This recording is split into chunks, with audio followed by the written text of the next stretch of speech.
Welcome back. Now, if you're just joining us, we had Chinedu in the studios talking to us and going through the news of the week.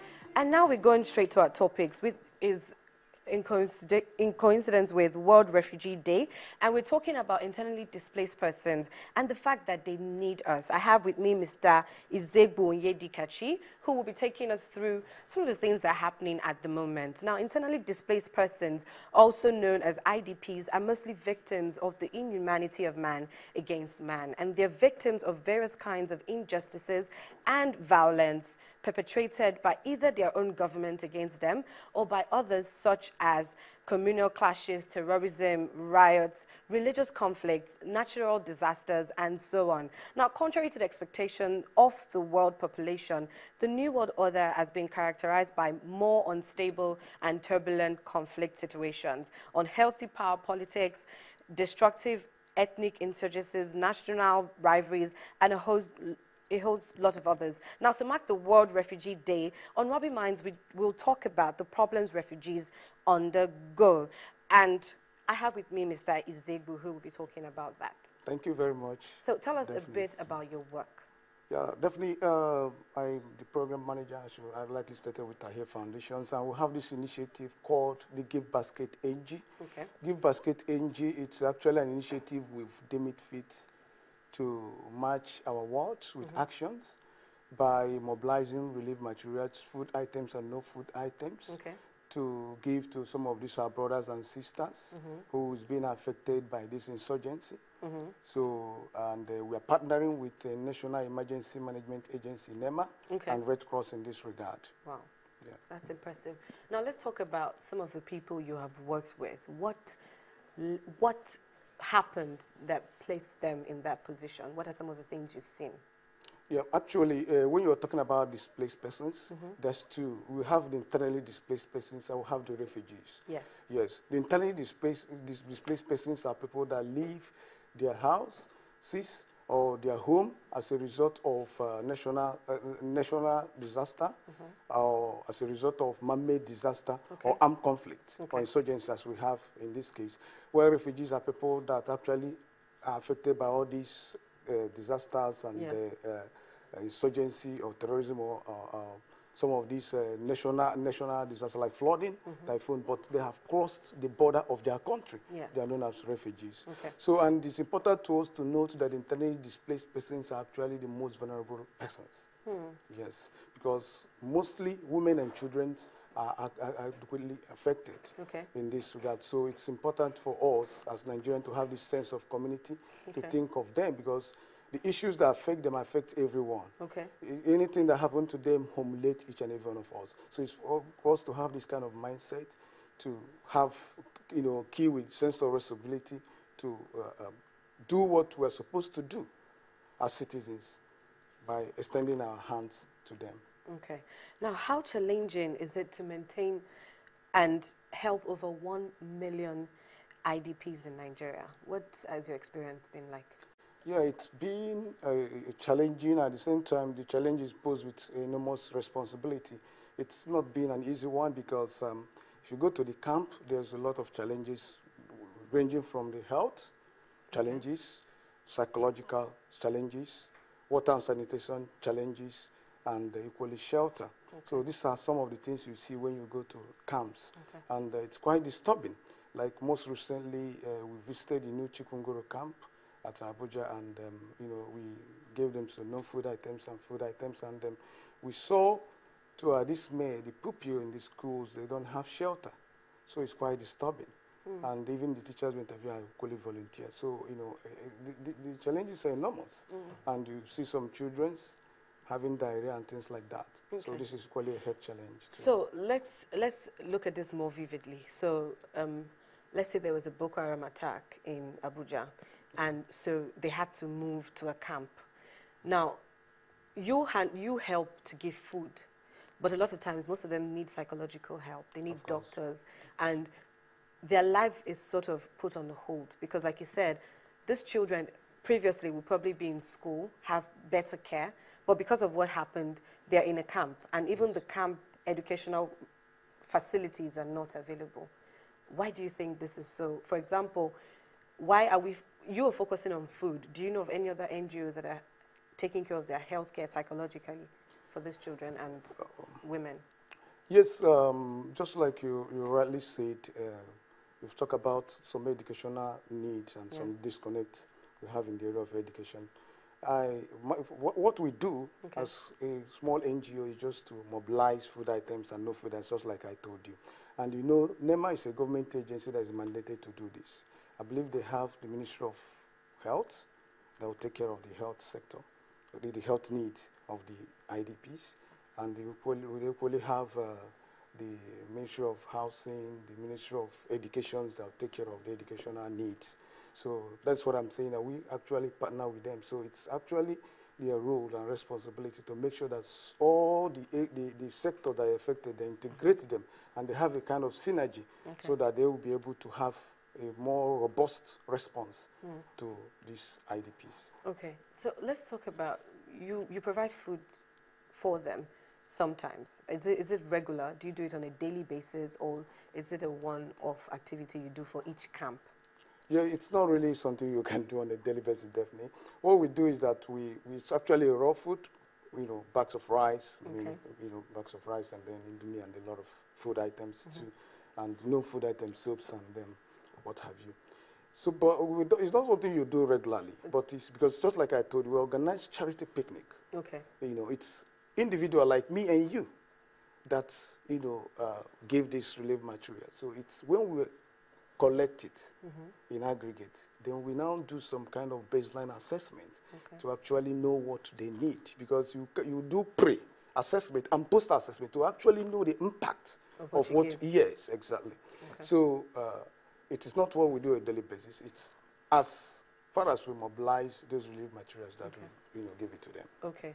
How is the NGO funded at the moment? Is it personal? Do you have people who donate to you in terms of financial to help you? We don't, basically it's friends that are actually, you know, helping us now. Okay. We don't have any international funding. We don't have any, you know, particular people that is really funding us. It's friends. Okay. You know, when we organize picnics, some of them that, you know, deem it fit that this is a collective interest for each and every one of us. Think of it.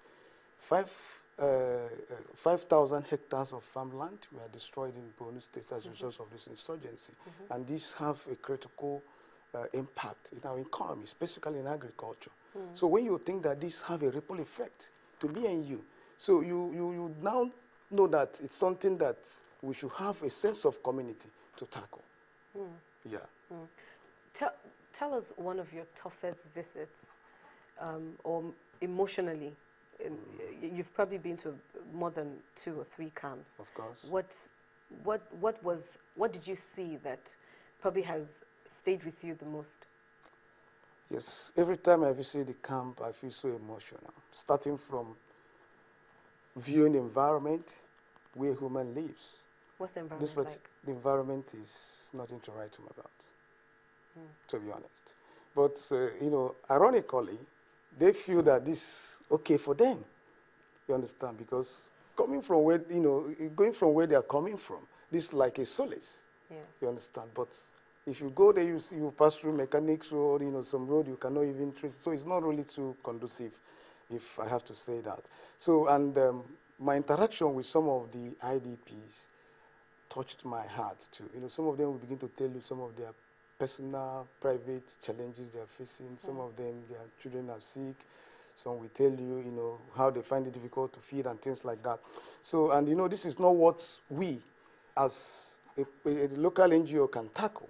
So that is why we're actually calling women in Nigeria, the private sectors, the public sectors, the media, the civil society actors, and just like now, I was just discussing with Bello, Godwin. I'm telling him that it's important, even as God is winning, let God win through Nigerians. So let it be Nigerian winning, you know, by the strength of God. Yeah. So that equally the artists too. So everybody should be involved in this project because it's just a collective project. Okay. Okay. Now, do you think that, you know, the government is doing enough for the IDPs?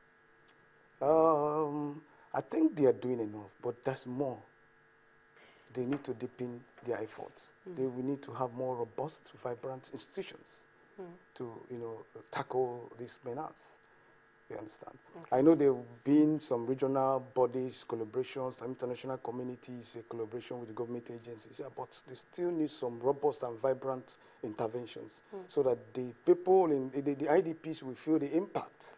And then the government too should find more sustainable, durable solution to tackle this so that we don't even have the IDPs. There's no need for having these IDPs. So let's tackle the problem, from the issues roots. That take them there in the first place. Exactly. Okay. And then have some strong legal framework. Okay. Yep. But if you say that a lot of the camps you've been to are terrible in terms of the living conditions of the people, why then do you think the government is doing enough? Because if they can't even live in good enough shelters, do you think that is enough? No, what I'm saying is that when you interact with some of them, they'll say, okay, sometimes the government, supply them some relief materials. Okay. That's what I'm saying they are doing, but they still need to, deepen their efforts. Okay. Because what humiliates one, it humiliates everybody. So they still need to deepen it. So that is the point I'm saying, that they need to deepen their efforts. What about other NGOs like yourself? I think they are trying to. They are trying. But I can only speak for myself. Yeah. Okay. So what should the average Nigerian know or do to help the situation? Because I feel we cannot just rely on the government and NGOs. Yes, tragedies did put these people there, but I'm sure there's something that the average Nigerian can do. What is your advice, or what do you recommend? Yes, I think the average Nigerian should have a sense of community. Have the kind of mindset that these people actually are brothers and sisters, and they didn't choose to be in this condition. Sure. But because of life, unforeseen circumstances that place them in these kind of circumstances, and they should try as much as possible to relate and connect with them. I know that you're not a psychologist or, sure, to evaluate these people mentally, but what do you think are the dangers of, involved in absorbing these people back into the system without giving them the proper care that they need? Yeah, Daphne, I think you really tried by asking me that question. I keep saying that these interventions of IDPs goes beyond relief materials. There's some of them that have some traumatic experiences, and that is why that is when you need counselors. You need people that can actually talk to them and kind of connect with them and let them know that their experience is not, it's not something that will finish them, that they should use their challenges to learn a lesson that will make them more stronger, to be more, responsive citizens too. Okay. So that's another, an intervention on its own, because they need that area of intervention so that they can be able to absorb, because most of them are depressed, owing by what they pass through. Yes. Most of them are weakened. Most of them have lost faith in the state. So there's need for a more one-on-one kind of interactions and experience sharing, counseling, so that they can actually know that they are part and parcel of us. Okay. Now, is there any plan for your agency, your organization, in terms of reaching out to other NGOs that you feel can help, to ensure that these people are good enough? Yes, we have that plan. That's like I told you. Right now we're partnered with NEMA, National Emergency Management Agency, and the Red Cross, and we're actually trying to reach out with some other NGOs too that share the same ideas in what we're doing. Okay. Yes. So, in terms, you said, for example, just friends are the ones that help in terms of funding to help you do some of the things you do. How else can people reach out if they wanted to? Yes, just like I said, it's friends and well-wishers. Yeah, people can contribute. Okay. Nothing is small. Okay.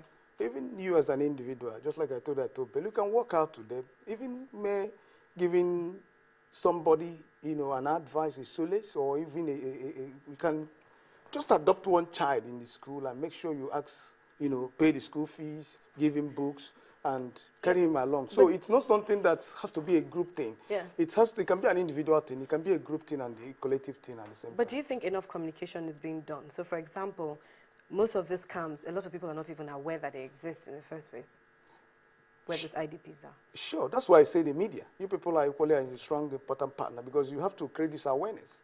Nigerians have to know that there are some brothers, as they go home, sleep, eat, there's some of their brothers that are suffering, no shelter, and they are not, have no food to eat. So when they have that at the back of their mind, they will be awake.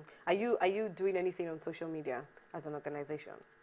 Yes, we have Give Baskets NG, in Twitter, and then we equally have it in their Facebook. We engage people, love like minds, to interact with us and then dialogue on that issue.